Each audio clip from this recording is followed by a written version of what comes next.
Eh bien, salut les caquins, heureux de vous retrouver. Je suis venu faire les derniers préparatifs, car d'ici une bonne quinzaine de jours, vers entre le 18 et le 20 juin, c'est reparti pour un petit voyage. Alors, je vous le donne en scoop, ce sera direction l'Atlantique, en passant évidemment par Gibraltar. Gibraltar, ce sera sûr, un peu le Maroc, côté Méditerranée, et peut-être le Portugal si les orques, s'il n'y a pas trop d'interaction avec les orques, parce que bon, contre le mauvais temps, même si c'est difficile, on peut gérer.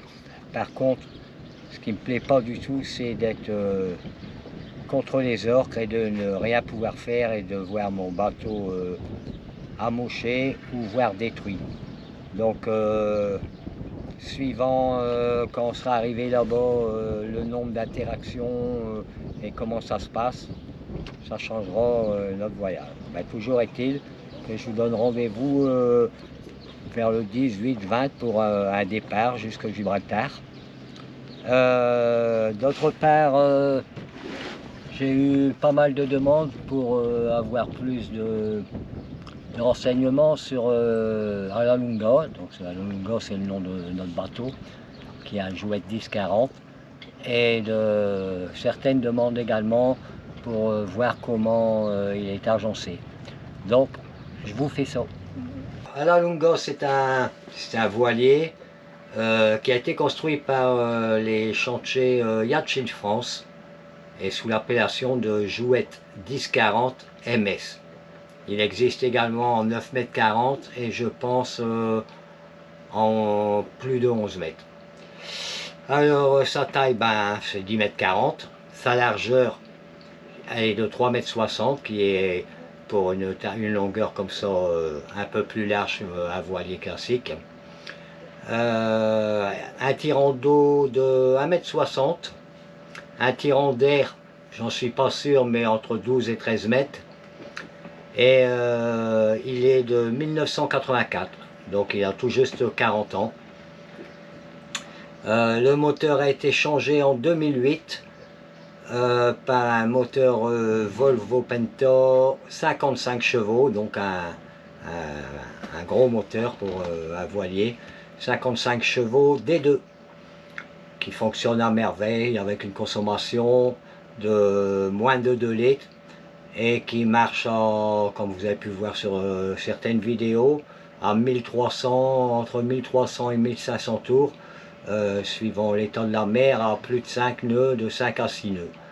Le moteur n'est pas comme sur les autres bateaux sous la descente, mais à l'extérieur dans le cockpit. Mais ça, vous pouvez le voir également lors d'une vidéo où je parle du moteur. Sinon, qu'est-ce que je peux dire sur le voilier? Ben rien, je vais vous faire une petite visite de l'agencement et de... Ah, je peux vous dire aussi, donc, sur ce bateau, il y avait 300 litres d'eau. J'en ai rajouté 300, donc on a 600 litres d'eau maintenant. Il y avait 2 batteries, j'en ai rajouté une troisième. J'ai 500 watts de panneaux solaires, mais amovibles, que je mets uniquement quand je pars en voyage et que je retire à chaque fois sur le Binimi. Il y a 7 couchages, une cabine arrière, une cabine avant. Là où je suis installé, donc dans le carré là, avec la table qui baisse et qui fait aussi un couchage de place, et là-bas une cabine semi-cercueil, parce qu'il n'y a que les pieds seulement qui rentrent dans le cercueil, si on peut dire, d'une place. Bon, je vous fais une petite visite. Ce qui m'a bien plu lors de l'achat du voilier, en fait on l'a acheté maintenant il y a c'était en janvier 2022, donc ça fait 2 ans et demi, et on a déjà navigué plus de 9000 milles. Donc ce qui m'a plu dans la ligne de ce voilier, c'est ce petit pare-brise que je trouve que c'est très, très sympa. Donc évidemment, c'est une grand voile classique, donc même pas latté complètement, semi-latté, avec prise de riz, et un géno c'est en rouleur. Il est équipé aussi d'un été largable, qui est là attaché pour l'instant, et qui se met là-bas, sur presque la pointe, qui permet de... On a une trinquette et une voile tempête. Une barre à roues qui est là protégée, et une table que j'ai confectionnée, qui était pas.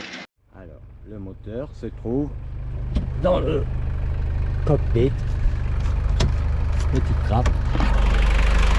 Hop. Et voilà le moteur. C'est un diesel. Bon, donc alors il y a le coin salon, donc où on peut manger on a déjà mangé à 7.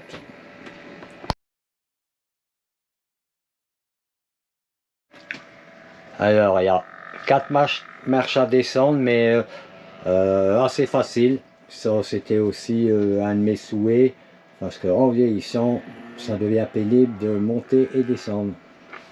L'électricité a été totalement refaite aux normes. Tout a été refait et correctement fait, d'ailleurs, je peux dire. Et il y a également une timonerie intérieure. Alors là, en cette période, on s'en est déjà servi, hein, parce que comme on navigue nous toute l'année, c'est vrai qu'en hiver, ça nous est arrivé de barrer de l'eau. Alors, normalement ici, il y a un siège fixe qui était là, mais le cuir était abîmé. Donc j'en ai racheté un autre. Et sur celui-là, la particularité...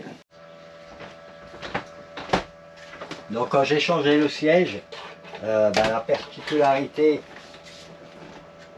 c'est qu'il peut avancer et reculer, ce que faisait pas l'autre. Il est inclinable, ce qui permet, quand on ne l'utilise pas, d'avoir une meilleure vision. Et aussi, ça c'est encore, j'ai mis sur où on peut le tourner. Ce qui fait que, j'aurais pu l'avancer. Hop. Quand on gîte sur bâbord, je suis coincé, super bien coincé, avec le dossier et les pieds sur la table à cartes, et une super vision, là. On voit même en dessous du géno. En principe, il y a le pilote automatique, mais éventuellement, je barre d'ici.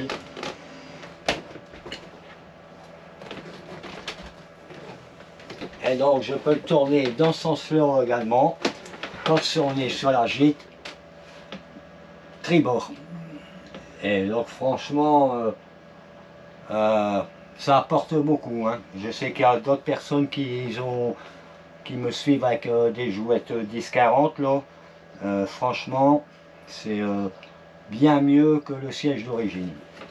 Et ça vaut, avec les platines et tout, je pense que j'en ai eu pour moins de 250 €.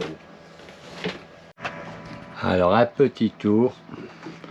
Alors, ce qui est agréable sur ce bateau, c'est que, j'ai oublié de vous dire, il y a plus d'1 m 90 d'auteur sous barreau, ce qui permet avec mes 1 m 78 d'être largement debout, mais ça de pouvoir voir tout le tour. Bon là il y a la protection solaire, mais sinon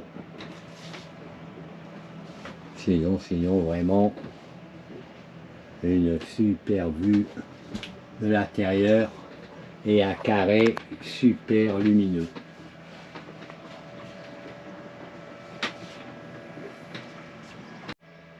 Donc sur l'arrière bâbord, il y a une cabine de place avec une penderie et une petite armoire. Alors, moi j'aime bien dormir, là, surtout en navigation, ça bouge beaucoup moins que sur la pointe. Alors, une cuisine en ligne, avec double vasque, non, avec deux éviers, un four, le frigo, il y a bien des armoires, comme vous voyez, partout. Pareil ici, encore une armoire sous le siège, des coffres sous tous les couchages, encore des armoires. Une salle de bain, non c'est pas une salle de bain, allons Pascal, un cabinet de toilette, donc avec une petite douche, et une petite particularité, c'est que il y a deux portes, et la deuxième porte donne directement sur la cabine avant, qui n'est pas encore opérationnelle, là, pour éviter les moisissures et l'humidité. On laisse les matelas relevés. Ça vous donne une vue. Donc il y a une commande des gaz à l'extérieur comme à l'intérieur. Toute la partie technique est centralisée sous les planchers. Alors il y a les frigos et les diverses pompes. Sous ce plancher-là, ben, il y a une, deux, trois, il y a 400 litres d'eau. Pareil, pas gênant, et le poids de cette eau super bien positionné pour envoyer. Sous ce plancher-là, encore des réserves d'eau. Important, l'eau, important. Et sous ces derniers planchers, là, donc il y a encore une réserve d'eau là. Et là, le parc batterie. Bon ben voilà un peu toutes les navigations que nous avons fait depuis 2 ans et demi. Donc la plus longue, ce fut en 2022. On est allongé la Sardaigne, on est descendu. Nous sommes partis jusqu'en Sicile. Nous avons ensuite longé la côte sud de la Sicile. Nous sommes allés faire le tour de Malte, que je recommande d'ailleurs. Nous sommes remontés par Messine, où là j'ai une vidéo assez folklorique. Les îles éoliennes, le Stromboli.